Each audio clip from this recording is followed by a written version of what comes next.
Holidays-nale, adu namma GT Holidays da.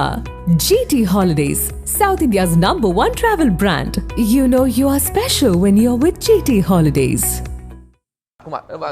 குமாருக்கு நேரம் கொடுத்தறேன். Kumar sir.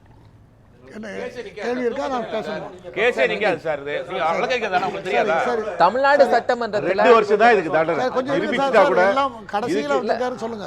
இதுக்கு நிரூபிச்சா கூட வெறும் 2 வருஷம் தான் தண்டனை. எதுக்கு இவ்வளவு போய் பழக்கம் உங்களுக்கு? நண்பர் விசிக நண்பர் சொன்னது போல ஆளுநரை எதுக்கலாம் கண்டிக்கலாம் இவர் அப்படி இப்படி அதெல்லாம் பேசினார் இல்லையா. இப்போ இந்த பிரசிடென்ட்டோட ரெஃபரன்ஸ் கேட்டிருக்காங்க. அதில் வந்து இன்னும் பதில் கொடுக்கல. அதில் இந்த வழக்கு மொத்த வழக்குக்கும் அது உள்ள அது உள்ள அடங்குனது தான். அவங்க கேட்ட கேள்விகள்லாம் மிக பயங்கரமான கேள்விகளை கேட்டிருக்காங்க.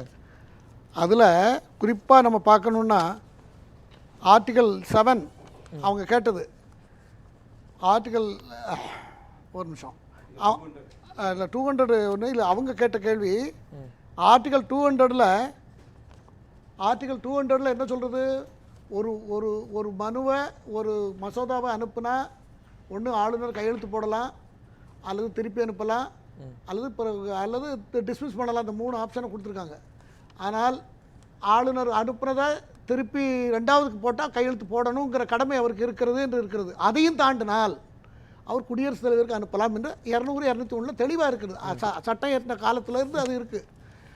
ஆனால் இப்போ நேற்று முந்தான நண்பர் சொன்ன வழக்கு சுப்ரீம் கோர்ட்டில் வருதுன்னு சொல்லியிருக்காரு அல்லவா. அதில் என்ன சொல்லப்பட்டிருக்கு, அதில் வந்து இவர் எப்படி குடியரசுத் தலைவருக்கு அனுப்பலான்னு கேட்டிருக்காங்க. அதுதான் மெயின் கேள்வி. இவங்க ப்ரேயரே அதுதான்.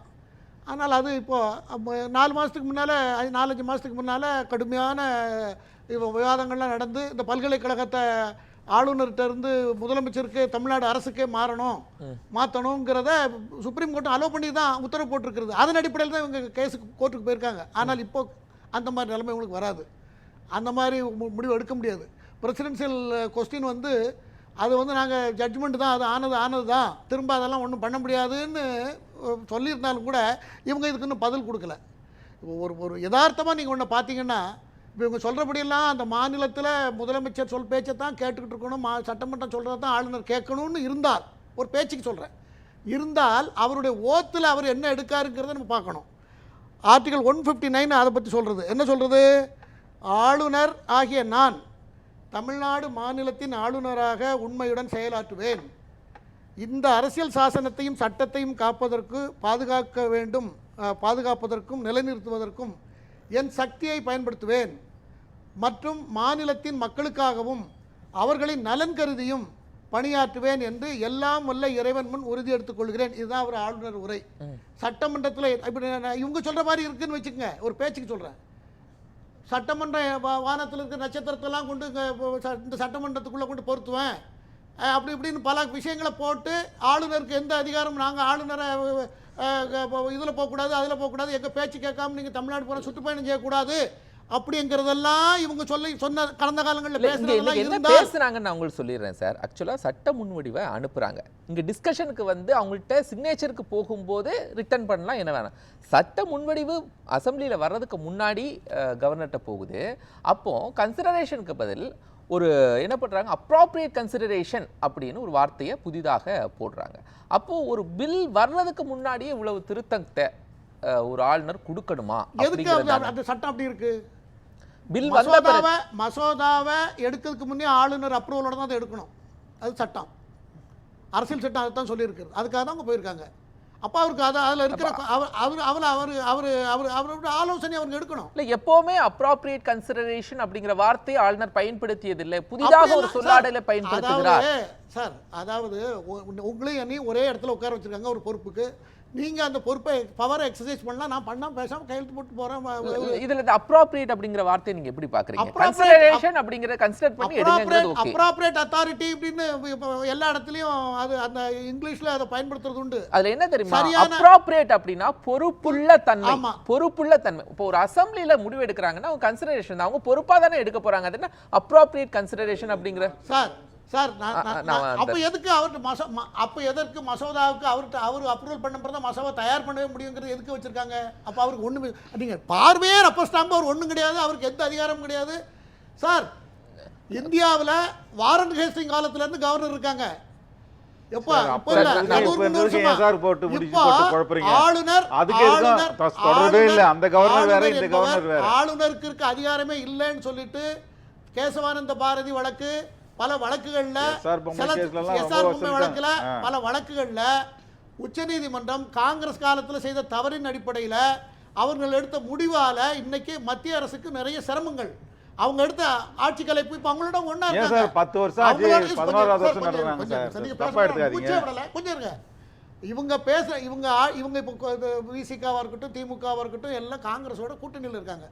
ஆனால் அந்த கடந்த காலங்களில் 100 முறைக்கு மேலே ஆட்சியை கலைச்சிருக்காங்க. ஏன் என்னன்னு 1959 இஎம்எஸ் நம்பூதிரிவாடு ஆட்சியை கலைத்ததுலேருந்து நீங்கள் வந்தீங்கன்னா ஏகப்பட்ட தப்பா பண்ண போய் தான் கேசவானந்த பாரதி வழக்கில் அந்த மாதிரி ஒரு செக் வச்சாங்க.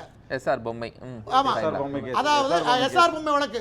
அதுல ரெவியூ, ஜுடிஷியல் ரெவியூ கம்பல்சரியா கொண்டு வந்துட்டாங்க.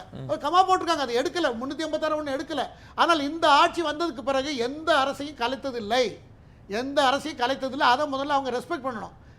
அப்போ எப்படி இருந்தது, இப்போ எப்படி இருக்குங்கிறது இல்லை. ஆனால் அதே சமயத்தில் அதை தவறாக பயன்படுத்தி எஸ்ஆர் பொம்மை வழக்கில் இப்படி பண்ணிட்டாங்க, அப்படி பண்ணிட்டாங்க, ஆளுநருக்கு அதிகாரமே இல்லைங்கிறத பேச்சில், செயலில் எல்லாத்துலேயுமே கொஞ்சம் கொஞ்சமாக திணிச்சு சட்டமாக்கிட்டாங்க. இப்போ அதுக்கு தான் அந்த 14 கொஸ்டின்ஸ் பிரசிடென்சியல் ரெஃபரன்ஸ் இருக்கு இல்லையா, அதில் வந்து சிக்கிட்டு இருக்கு உச்சநீதிமன்றம். அதுக்கு பதில் கொடுக்கவே முடியாது.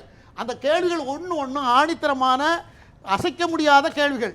அந்த கேள்வியை அதாவது அவங்க என்ன சொல்றாங்கன்னா, குமார் சார், இல்லை இது ரொம்ப முக்கியமானது சார். அவங்க என்ன சொல்றாங்கன்னா, நான் தமிழ்ல இங்கிலீஷை விட தமிழ்ல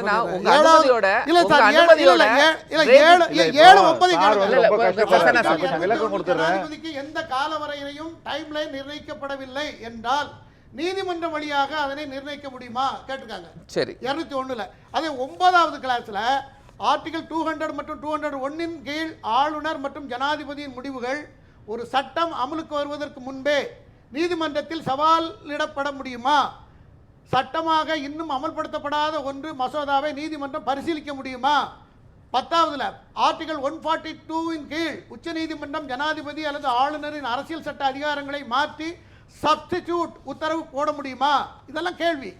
ஆர்டிகல் 200 கீழ் ஆளுநரின் ஒப்புதல் இல்லாமல் மாநில சட்டமன்றம் நிறைவேற்றிய ஒரு மசோதா சட்டமாக அமலுக்கு வருமா? ஆர்டிகல் 145 சப்ளாஸ் 3 படி அரசியல் சட்ட விளக்கம் தேவைப்படும் பெரிய கேள்விகள் இருப்பின் குறைந்தது 5 நீதிபதிகள் கொண்ட அமர்விற்கு வழக்கு அனுப்புவது கட்டாயமா? இப்படி எல்லாம் பல கேள்விகள் கேட்டிருக்காங்க. இல்ல ஒரு விளக்கத்தை சொல்றேன். விளக்கம் இல்ல, நேரம் காசு ப்ளீஸ் நேரம் குறைவு. நான் அடுத்து பிரேக் அப்புறம் நான் உங்களுக்கு ஒரு டைம் தரேன்.